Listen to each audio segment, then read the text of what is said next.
नमस्ते। का हलवा उम्मीद करत हनी सब बढ़िया होगी। ZDNH पर हम बात करम बिहार और बिहार के राजनीति की। काहे कि बिहार में चुनाव होके वाला बा और बिहार के लोग ये जानना चाहते होंगे कि बिहार में चल कर रहा है। बने रहिए ZDNH हरियाणा के साथ।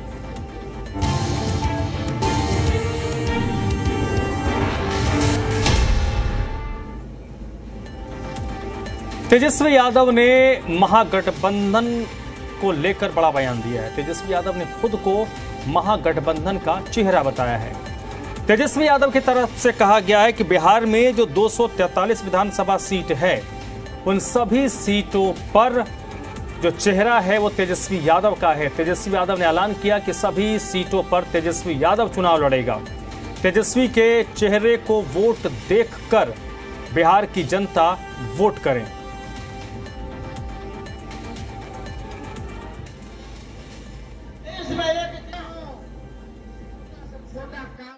हम फिर आप लोगों के बीच आएंगे और इस बार 243 सीट पर तेजस्वी चुनाव लड़ेगा।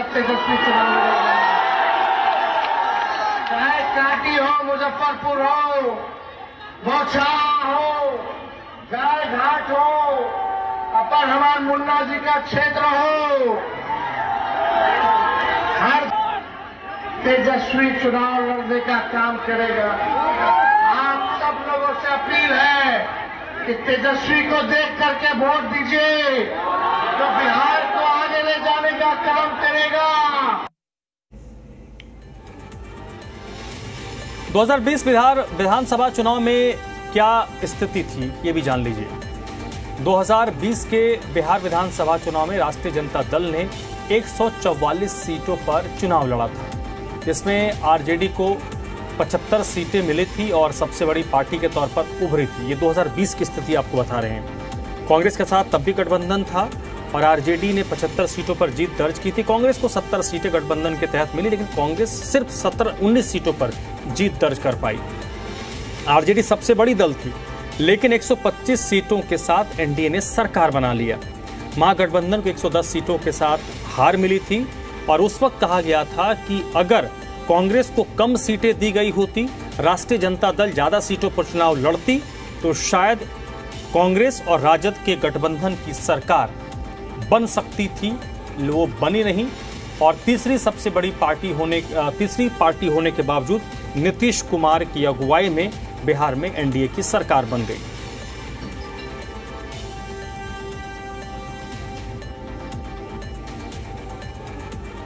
चुनाव से पहले लग रहा है कि महागठबंधन में दरार है।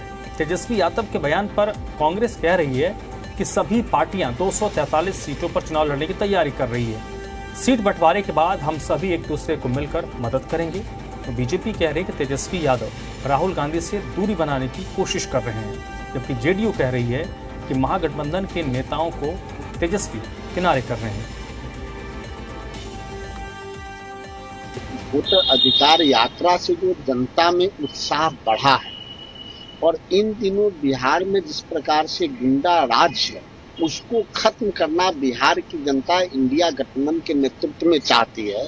जो जनसैलाब उमड़ के सड़कों पे आ रहा था, इससे स्पष्ट है कि नीतीश सरकार की खात्मा तय है। तेजस्वी यादव जी द्वारा मुजफ्फरपुर में राज्य के सभी 243 सीटों पर चुनाव लड़ने का ऐलान कर देने से महागठबंधन में शामिल घटक दलों में फूट अब साफ साफ दिख गया है।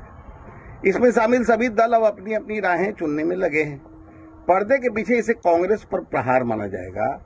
तेजस्वी जी की तस्वीर को देखकर वोट दीजिए का साफ मायने है कांग्रेस के युवराज राहुल गांधी से दूरी बनाना। तेजस्वी यादव और महागठबंधन 243 पर लड़े या जितना मर्जी हो उतने सीटों पर लड़े, हार निश्चित है। हार के बौखलाहट में अपने लोगों के बीच इस तरह की भावना प्रकट कर रहे हैं, लेकिन तेजस्वी यादव स्वयं अकेले यात्रा पर निकलकर महागठबंधन में शामिल अन्य नेताओं को डिच कर रहे हैं। पटना में प्लेटफॉर्म कोचिंग के संचालक को गिरफ्तार किया गया है। हरियाणा पुलिस ने कोचिंग संचालक संजय सिंह को गिरफ्तार किया है और ये गिरफ्तारी हुई है 2 करोड़ 40 लाख रुपए के धोखाधड़ी के आरोप। बताया जा रहा है कि जो संचालक है कोचिंग का वो ऑनलाइन फ्रॉड करने वाले गिरोह से जुड़ा हुआ है।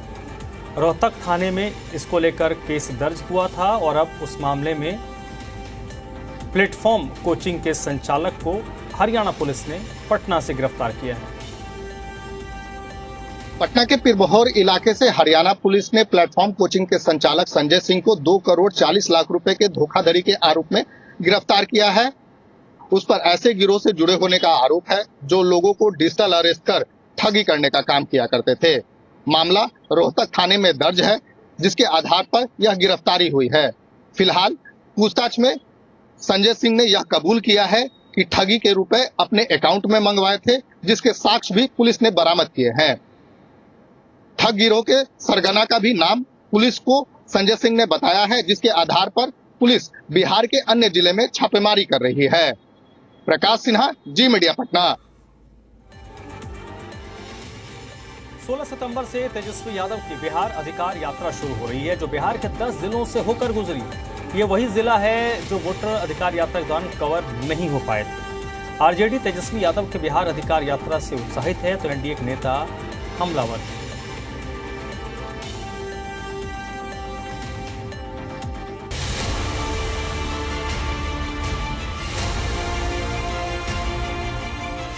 वोटर अधिकार यात्रा के बाद बिहार अधिकार यात्रा पर निकलने की तैयारी में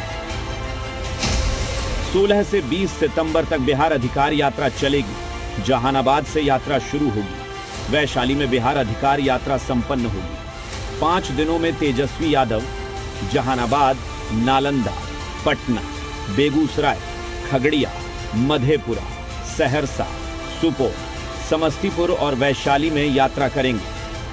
हम लोग शेड्यूल कि 16 तारीख से जो है, जो बाकी के जिले जो बचे हैं, जिस जिलों में हम लोग नहीं जा पाए थे, उन जिलों में हमको लगा कि जाना चाहिए। उन जिलों में जो हम लोग यात्रा, तेजस्वी यादव को पश्चाताप यात्रा निकालना चाहिए, इसलिए कि उनके माता पिताजी 2005 के बाद जो कर्म किए हैं उसका दंश आज भी हम लोग भोग रहे हैं।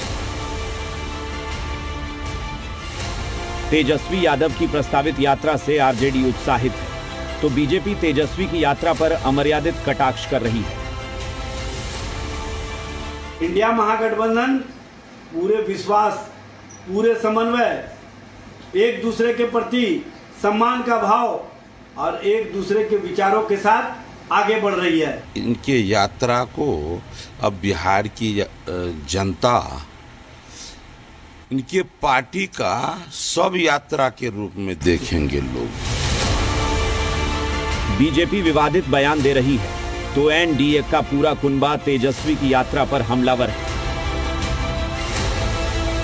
तेजस्वी यादव को महागठबंधन ने नेता नहीं घोषित किया, तो राजनीतिक तनाव में चूंकि राहुल गांधी जी के सामने ये राजनीति में बौना साबित हो गए, तो बेचैनी में तड़प करके इन्होंने यात्रा निकालने का निर्णय लिया। वोटर अधिकार यात्रा से उत्साहित तेजस्वी यादव सत्ता के शिखर पर पहुंचने के लिए एक और नई यात्रा पर निकलने वाले हैं। देखना होगा यात्रा से सत्ता मिलती है या नहीं। ब्यूरो रिपोर्ट, जी मीडिया।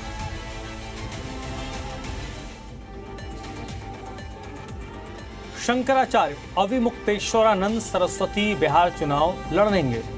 बिहार के सब 243 सीटों पर शंकराचार्य गौ रक्षकों को प्रत्याशी बनाएंगे। अयोध्या में भगवान श्री राम की प्राण प्रतिष्ठा से लेकर कई मुद्दों पर प्रधानमंत्री का विरोध करने वाले शंकराचार्य अब बिहार चुनाव में ताकत झोंकने वाले हैं। सवाल है कि बिहार में शंकराचार्य सियासी पिच पर बैटिंग किसके लिए करेंगे? क्या शंकराचार्य गौ माता के नाम पर वोट काटने की तैयारी कर रहे हैं?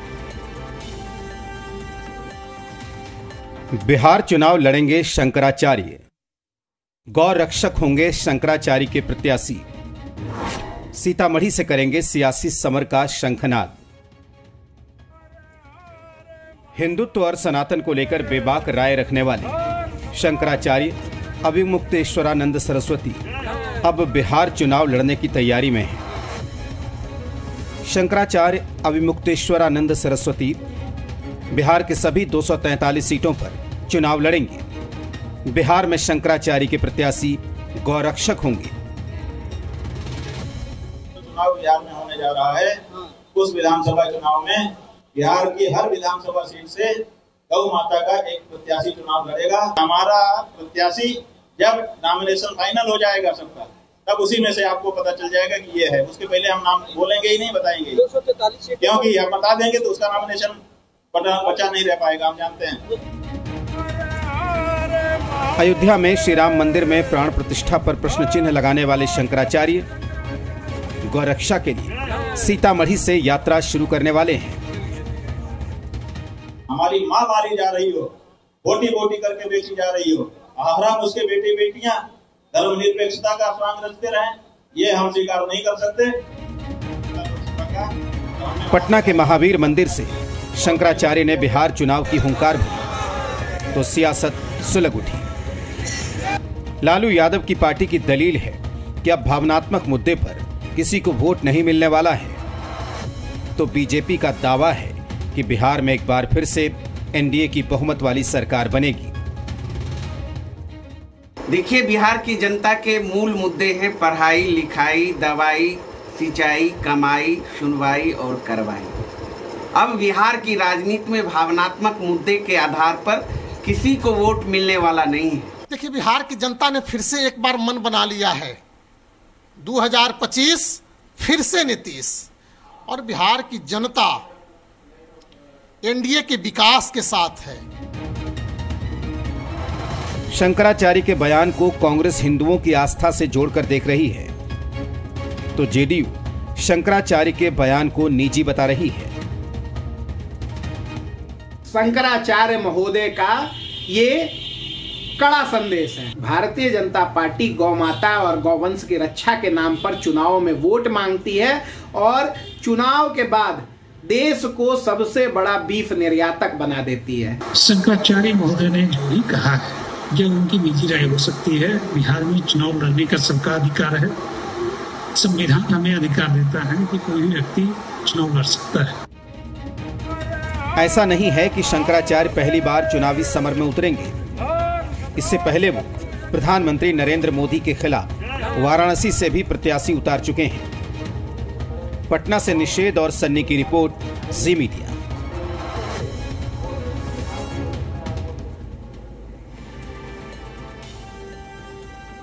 शंकराचार्य स्वामी अविमुक्तेश्वरानंद ने सीतामढ़ी में सीता माता की जन्मस्थली का दर्शन और पूजन कर सनातनी राजनीति का आगाज किया है। गौ माता संकल्प यात्रा सीतामढ़ी से शुरू हुई।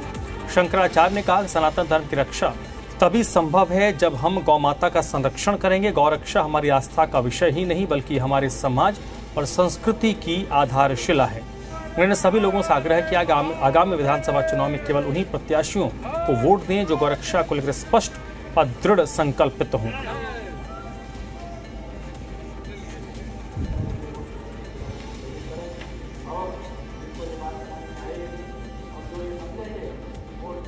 क्योंकि शक्ति की जरूरत है और सामर्थ्य की आवश्यकता है। बिना किसी संसाधन के इतने बड़े लक्ष्य को लेकर के हम लोग निकले हैं, तो स्वाभाविक है कि हम लोगों को शक्ति की आवश्यकता थी। तो यहाँ सीतामढ़ी आकर के भगवती का दर्शन करके हमने वो शक्ति भगवती से प्राप्त की है और अब यात्रा के लिए निकल रहा है। जम्मू में एनडीए के नेता मंच पर ही भिड़ गए। मंत्री सुमित कुमार और पूर्व एमएलसी संजय प्रसाद के बीच नोकझोंक हुई और नेताओं के बीच नोकझोंक हुई तो समर्थकों के बीच हाथापाई हो गई।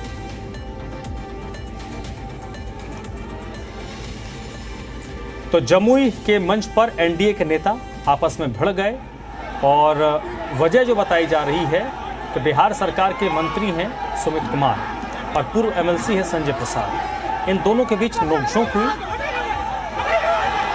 जिसके बाद समर्थक एक दूसरे पर टूट पड़े।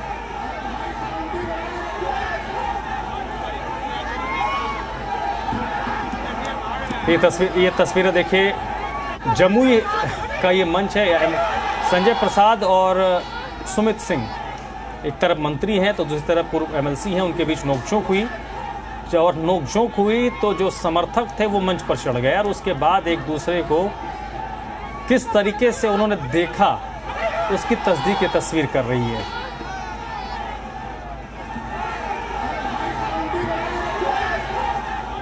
तो बिहार चुनाव से पहले टिकट की दावेदारी को लेकर एनडीए में कलह नजर आ रहा है। जमुई के चकाई में एनडीए कार्यकर्ता सम्मेलन में मंच पर सुमित कुमार और पूर्व एमएलसी संजय प्रसाद के बीच नोकझोंक हो गई। स्थिति ऐसी बन गई कि मंत्री जयंत राज और श्याम रजक कार्यक्रम छोड़कर निकल गए। हंगामे को शांत कराने के लिए पुलिस को आना पड़ा।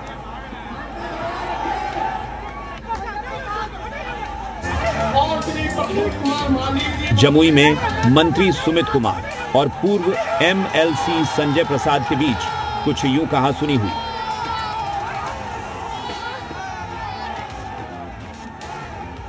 मौका था चकाई विधानसभा क्षेत्र के बटिया में एनडीए कार्यकर्ता सम्मेलन का।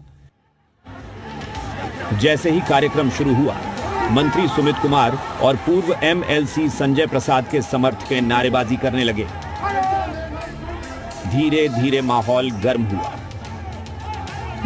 और फिर अपने अपने कार्यकर्ताओं के समर्थन में ये दोनों नेता कूद पड़े। वहीं मामला बिगड़ता देख मंत्री जयंत राज श्याम रजक मंच से निकल गए। बात को समझने के लिए दोनों नेताओं की राजनीति को समझना बेहद जरूरी है। चकाई से सुमित कुमार निर्दलीय विधायक हैं। बिहार सरकार में सुमित कुमार मंत्री हैं, जबकि 2020 में चकाई से जेडीयू की टिकट पर संजय प्रसाद मैदान में थे। अब एक बार फिर से चुनाव होने वाला है। चकाई सीट पर दोनों नेताओं का मनमुटाव सामने आ गया है।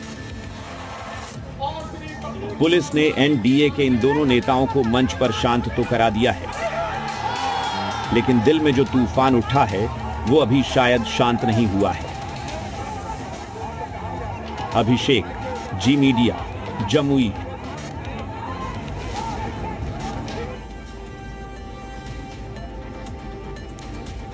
पंद्रह सितंबर का दिन न केवल पूर्णिया के लिए बल्कि पूरे बिहार के विकास के लिए मील का पत्थर साबित होने वाला है। 10 साल पहले प्रधानमंत्री ने रंगभूमि मैदान से जो घोषणा की थी, अब वो मुकम्मल होने वाली है। प्रधानमंत्री पूर्णिया को एयरपोर्ट का तोहफा देंगे। इसको लेकर तैयारी भी पूरी कर ली गई है।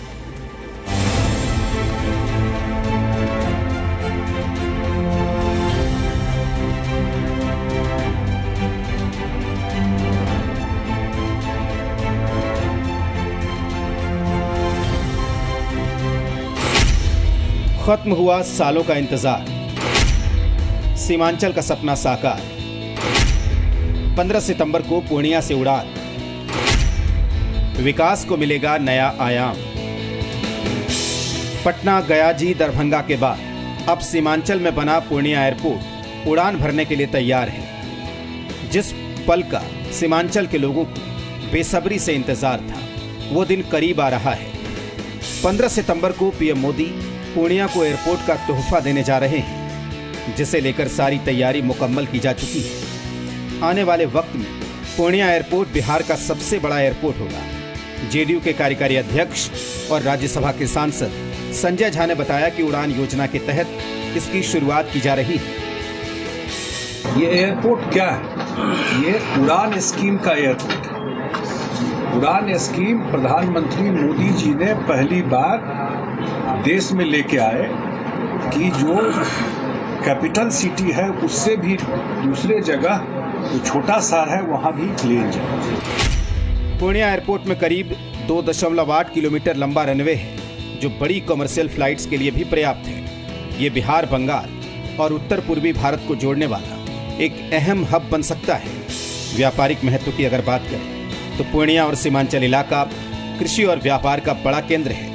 एयरपोर्ट शुरू होने से कृषि उत्पाद, मखाना, जूट और अन्य सामान की तेजी से आवाजाही होगी। पूर्णिया एयरपोर्ट शुरू होने के बाद पर्यटन को बढ़ावा मिलेगा। कात्यायनी मंदिर, दार्जिलिंग और नेपाल के नजदीक होने की वजह से ये एयरपोर्ट पर्यटन में बढ़ोतरी कर सकती है। उद्घाटन के दिन पूर्णिया से अहमदाबाद के लिए स्टार एयर पहली उड़ान भरेगी, जो आने वाले समय में पूर्णिया के विकास में मील का पत्थर साबित होगी। पूर्णिया मेडिकल, शिक्षा और कृषि का बड़ा हब माना जाता है।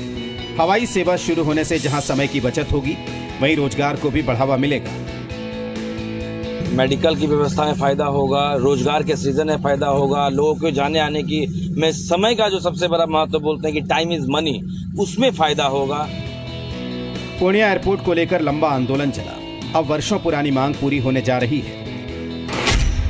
पूर्णिया एयरपोर्ट के आसपास जिलों की अगर बात करें तो यहां से कटिहार की दूरी 28 किलोमीटर, अररिया की दूरी 48 किलोमीटर, मधेपुरा की दूरी 72 किलोमीटर, भागलपुर की दूरी 90 किलोमीटर, साहिबगंज की दूरी 78 किलोमीटर, सहरसा की दूरी 99 किलोमीटर और नेपाल बॉर्डर की दूरी 87 किलोमीटर है। एयरपोर्ट को लेकर जहां पूरे इलाके में खुशी का माहौल है, वहीं चुनाव से पहले इसके सियासी मायने भी निकाले जा रहे हैं। अब देखना होगा कि आने वाले समय में सीमांचल से हवाई उड़ान को कौन सी पार्टी अपने पाले में भुना पाती है। मनोज कुमार, जी मीडिया, पूर्णिया। बिहार में चुनाव से पहले पटना में वाटर मेट्रो शुरू होने की उम्मीद है। इससे पर्यटकों को जल परिवहन का नया और आकर्षक विकल्प मिलेगा। इस विशेष सेवा की शुरुआत के लिए पहला इलेक्ट्रिक जहाज कोलकाता से पटना के लिए रवाना भी हो गया। 16 सितंबर तक इसके पहुंचने की संभावना है। पुल पुलिया का जाल बिछने के बाद राजधानी पटना मेट्रो की शुरुआत भी इसी महीने होने वाली है और उसके बाद विधानसभा चुनाव के पहले राजधानी पटना के विभिन्न गंगा घाटों से होते हुए वाटर मेट्रो भी गुजरेगी। और ये दीघा घाट है जिसे पर्यटन घाट भी कहते हैं और यहीं से कंगन घाट तक वाटर मेट्रो की शुरुआत की जाएगी। तो लोगों के लिए एक नया विकल्प और आकर्षक विकल्प होगा। पर्यटन के लिहाज से काफी महत्वपूर्ण होगा। कोलकाता से एक जहाज रवाना हुई है जो कि पटना पहुंचेगी। आने वाले 1 से 2 दिनों में वो पटना पहुंचेगी। उसके बाद जो संभावित रूट है उसको लेकर भी रोड मैप तैयार किया जा रहा है। भारत सरकार के द्वारा 1200 करोड़ की वाटर मेट्रो की जो योजना है उस पर तेजी से राजधानी पटना में काम हो रहा है और इसी के तहत गंगा में 25 इलेक्ट्रिक जहाज चलाए जाएंगे। पटना में इसके लिए स्थान भी चिन्हित कर लिया गया है। वाटर मेट्रो के परिचालन से पर्यटन विकास निगम के साथ साथ राज्य में पर्यटन की जो संभावनाएं हैं वो खुलेंगी और खास तौर पर गंगा के अंदर जब वाटर मेट्रो की शुरुआत होगी तो लोगों के लिए एक आवागमन के लिए बेहतर सुविधा भी होगी और एक बेहतर विकल्प भी साबित होगी। तो राजधानी पटना में इसको लेकर तैयारी शुरू कर दी गई है और ऐसी संभावना जताई जा रही है कि विधानसभा चुनाव से पहले राजधानी पटना में वाटर मेट्रो की भी शुरुआत हो जाएगी। अपने सहयोगी विकास के साथ सनी, जी मीडिया, पटना।